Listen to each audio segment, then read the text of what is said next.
মেয়েরা বেগুন টেগুন ইউজ করে, শসা ইউজ করে, আমি এগুলো ইউজ করবো কিনা।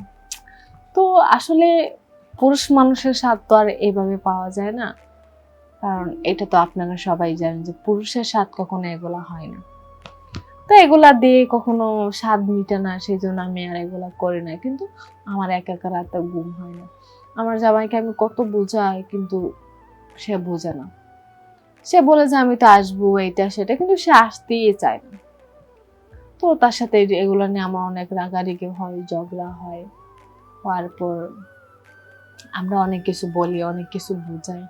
বোঝানোর পর যেটা হয়, তখন আমি আর একটা পরপুরুষের আসক্ত হয়ে যায়। তখন আর আমি পারতেছিলাম না। আমি যখন আরেকটা পুরুষের আসক্ত হয়ে যায়, তখন আর আমি পারতেছিলাম না। তখন আমি আরেকটা পুরুষের পাল্লায় পড়ে সেই পুরুষটার সাথে আমি প্রতিনিয়ত আমি রাত কাটাই। একসাথে রাত কাটাই, একসাথে থাকা হয়, সবকিছু আমরা হাজবেন্ড ওয়াইফের মতো আমরা সবকিছু একসাথে করি। করার পর আমাদের প্রায় ৩-৪ বছর গেল। আমার হাজবেন্ড ৩-৪ বছর বিদেশে, তার সাথে আমার ৩-৪ বছর ঠিক এইভাবেই কাটে। কাটানোর পর ৫ বছর পর যখন সে বিদেশ থেকে আসে, তখন আর আমার তাকে ভালো লাগে না। তখন আমার ওইটাই ভালো লাগে। উনি প্রবাসী থাকা অবস্থায় আমি যাকে ধরেছিলাম সেটাই আমার কাছে ভালো লাগে, ওনাকে আর আমার ভালো লাগে না। কেন ভালো লাগে না? কারণ ওনার প্রতি আমার আর কোনো ইন্টারেস্ট নাই, রুচি বলতে কোনো কিছু নেই। কারণ উনি তো ছিলই মাত্র ১০ দিন। সেই ১০ দিন ছিল সে আমার সাথে। আমি সেই পুরুষটার সাথে টানা ৫টা বছর ছিলাম। তো ১০ দিনের তুলনা ৫ বছর বেশি না? তারপর তো আমার যতটুক মায়া ছিল সেতটুক মায়া আমার উঠে গেছে। হ্যালো গাইস, আসসালামু আলাইকুম। আমি নিয়ে আসছি আমার জীবনের একটা জীবন কাহিনী।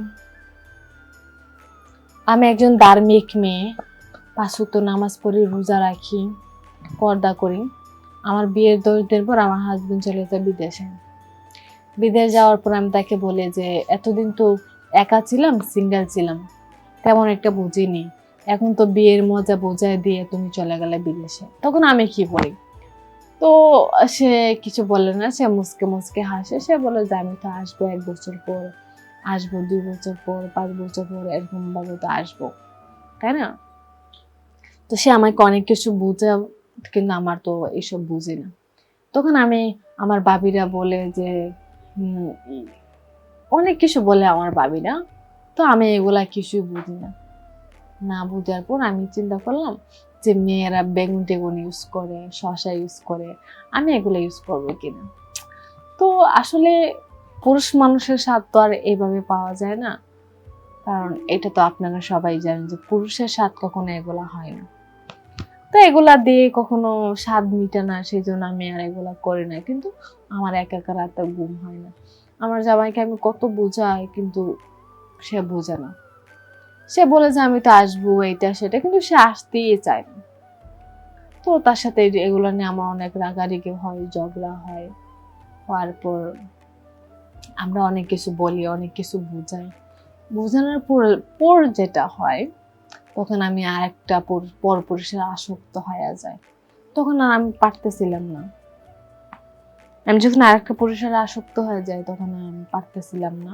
তখন আমি আরেকটা পুরুষের পাল্লায় পড়ে সেই পুরুষটার সাথে আমি প্রতিনিয়ত আমি রাত কাটাই। একসাথে রাত কাটাই, একসাথে থাকা হয়, সবকিছু আমরা হাজবেন্ড ওয়াইফের মতো আমরা সবকিছু একসাথে করি। করার পর আমাদের প্রায় ৩-৪ বছর গেল। আমার হাজবেন্ড ৩-৪ বছর বিদেশে, তার সাথে আমার ৩-৪ বছর ঠিক এইভাবেই কাটে। কাটানোর পর ৫ বছর পর যখন সে বিদেশ থেকে আসে, তখন আর আমার তাকে ভালো লাগে না। তখন আমার ওইটাই ভালো লাগে। উনি প্রবাসী থাকা অবস্থায় আমি যাকে ধরেছিলাম সেটাই আমার কাছে ভালো লাগে, ওনাকে আর আমার ভালো লাগে না। কেন ভালো লাগে না? কারণ ওনার প্রতি আমার আর কোনো ইন্টারেস্ট নাই, রুচি বলতে কোনো কিছু নেই। কারণ উনি তো ছিলই মাত্র ১০ দিন। সেই ১০ দিন ছিল সে আমার সাথে। আমি সেই পুরুষটার সাথে টানা ৫টা বছর ছিলাম। তো ১০ দিনের তুলনা ৫ বছর বেশি না? তারপর তো আমার যতটুক মায়া ছিল সেতটুক মায়া আমার উঠে গেছে। কারণ সে প্রবাসী, প্রবাস থেকে আসছে ২ মাস ৬ মাস পর সে আবার চলে যাবে। তো সে হচ্ছে একজন সৃজনশীল। সে বছরে যেমন একটা ফল আসে, সেও এরকমই। সেও একজন সৃজনশীল। 5 বছর পরে আসছে, 6 মাস পরে আবার চলে যাবে, আবার 5 বছর পরে আসবে। সে হলো একজন সৃজনশীল হাজবেন্ড। তো আমি কখনো একজন সৃজনশীল হাজবেন্ড আমি চাইনি। আমি চাইছি 12 মাস সে আমার কাছে থাকবে। আমি ওরকম ভাবে একটা মানুষকে চাইছি। তো যেহেতু আমি তাকে অনেক কিছু বুঝাইছি, সে বুঝে নাই। আমি প্রথম বোঝানোর চেষ্টা করছি, সে বুঝে নাই। তখন আমি আরেকজনের হাত ধরছি। সে আমার সবকিছু বুঝে দেখে, সবকিছু। তো আমি একদিন তাকে বললাম, তুমি তো আমার কোনো কিছুই বুঝো নাই। তুমি বিয়ের 10 দিনের মাথায় তুমি বিদেশ চলে গেছো। একটা মেয়ে মানুষকে 5 বছর থাকতে পারে? একটা পুরুষ মানুষকে থাকতে পারে? থাকতে পারে না। তুমি হয়তো বিদেশে অনেক বাংলাদেশি মেয়ে হয়তো আছে, তুমি এগুলা করে থাকতে পারো, আমি কি না করে থাকতে পারবো? আমার তো কারো না কারো কাছে যাওয়ার প্রয়োজন হতে পারে, তাই না? সে বলে যে না ঠিক আছে, আমি আর যাব না। কিন্তু যাবে না বলতে আর কি, সে তো যাবে। তো সে যাক বা না যাক, আমি পারবো না আমার 5 বছরের রিলেশন আমি বলতে। যে মানুষটার সাথে আমি 5টা বছর ছিলাম, সেই মানুষটাকে আমি কখনো বলতে পারবো না। সেই জন্য আমি বলি যে একজন হাজবেন্ড নিজের ওয়াইফকে বাংলাদেশে রেখে বিদেশে কখনো 5 বছর থাকবে না। কারণ বাংলাদেশে বউ রেখে বিদেশ আপনার জন্য 5 বছর উপযুক্ত না। আপনি চিন্তা করবেন, আপনি একটা মেয়েকে বিয়ে করছেন, সেই মেয়েটাকে আপনার সুখ দেওয়ার প্রয়োজন হয়, টাকা দেওয়ার প্রয়োজন হয়, সবকিছু দেওয়ার প্রয়োজন হয়। আপনি ভাবছেন যে আপনি প্রবাসে আছেন, আপনার বউকে টাকা পয়সা সবকিছু দিচ্ছেন, সে সবকিছু পাচ্ছে, তার সমস্যা কোথায়? না, টাকা পয়সা পাচ্ছে, সবকিছু পাচ্ছে, কিন্তু তার যে একটা শারীরিক সুখ, সেই সুখটা তো সে পাচ্ছে না। টাকা পয়সার জন্য কোনো মেয়ে মানুষ কারো কাছে যায় না, কোনো পুরুষ মানুষ কোনো নারীর কাছে টাকা পয়সার জন্য যায় না, যায় নিজের সুখের জন্য। আমরা যারা আছি, পুরুষ নারী আমরা যারা আছি, তারা সবসময় নিজের সুখটাকে বিসর্জন দিই, নিজের সুখটাকে আমরা খুঁজি, টাকাকে না। তো আমি যেটা করছি সেটা টাকার জন্য আমি কাউকে করিনি, আমি আমার নিজের সুখের জন্য আমি আরেকটা পুরুষে আসক্ত হয়েছি। এটা শুধু একমাত্র তুমিই দেই। না হয়তো আমি 5 ওয়াক্ত নামাজ পড়ি, রোজা রেখে আমি একজন ধার্মিক মেয়ে, আমি কেন অন্য পুরুষে আসক্ত হব? সেই জন্যই হয়েছি তুমি বিয়ের 10 দিন পর তুমি বিদেশে চলে গেছো, সেই জন্য আমি অন্য পুরুষে আসক্ত হয়েছি। প্রবাসী ভাইদেরকে আমি একটা কথাই বলবো, নিজের বউ রেখে কখনো বিদেশে যাবেন না। নিজের বউ রেখে কখনো 4 বছর 5 বছর প্রবাসে যেয়ে পড়ে থাকবেন না। কারণ বউদেরকে আপনারা ভালোবাসতে শিখেন, নিজের দেশে ডাল ভাত খায়া থাকেন, তারপরেও কিন্তু বউ যাবে না, কিন্তু বিদেশ চলে যাবেন। আপনি তো ভাবতেছেন আমি তো বিদেশ থাকতেছি আমার বউর জন্য থাকতেছি, বউকে টাকা পয়সা দিব, বউকে ভালো রাখবো। না, আপনি বাংলাদেশে থাকেন, বউ ভালো থাকবে। কারণ মেয়েরা টাকা পয়সা দিলে যে মেয়েরা থাকবে তা কিন্তু না, মেয়েরা নিজের সুখ খুঁজে। দেখেন যে একজন প্রবাসী বাংলাদেশে না থেকে বিদেশে থেকে আপনি লাখ লাখ টাকা ইনকাম করতেছে, করে বউরে দিতেছে, তারপরে বউ চলে যাচ্ছে। কিন্তু বাংলাদেশে অনেক বাইরে আছে, রিক্সা চালা, 500 টাকা দিন মজুর কাজ করে, কিন্তু তাদের বউরা কখনো যায় না। কারণ তাদের বউরা জানে যে সারাদিন কাজকাম করার আসার পরেও আমি আমার হাজবেন্ডকে পাশে পাই। প্রবাসী বউরা কখনো পায় না।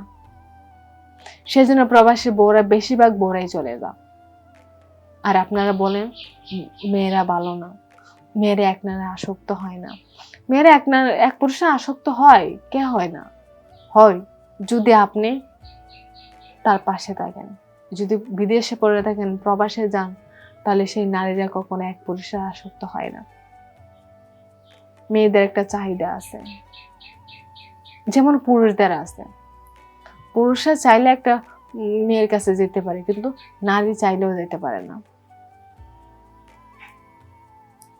তো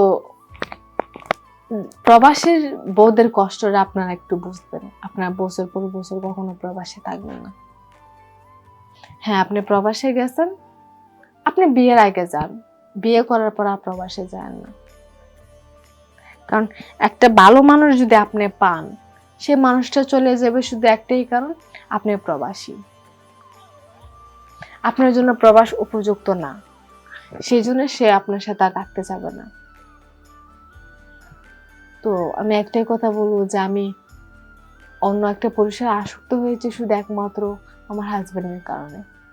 এটার দায় শুধু একমাত্র আমার হাজবেন্ড। তো আমি আমার হাজবেন্ডকে একটা কথাই বলবো যে তুমি প্রবাসে ছিলা, তোমার নিজের দোষে তুমি তুমি আমাকে হারাইছো। নেক্সট টাইম তোমার জীবনে যে আসবে তাকে তুমি প্রবাস থেকে তাকে তুমি তোমার জীবন থেকে হারাইও না। তাকে তুমি মূল্য দিতে শিখো, তুমি তাকে গুরুত্ব দিতে শিখো যে সে কি চায়। এই ভিডিওটা শুধু আপনার জন্য যে আপনি একজন প্রবাসী হয়ে অন্য একটা প্রবাসীকে এই শিক্ষাটা দিবেন যে বিয়ে করার আগে কখনো প্রবাস যেতে নেই। তো প্রবাসী ভাইদের জন্য আমার আজকের এই ভিডিওটা।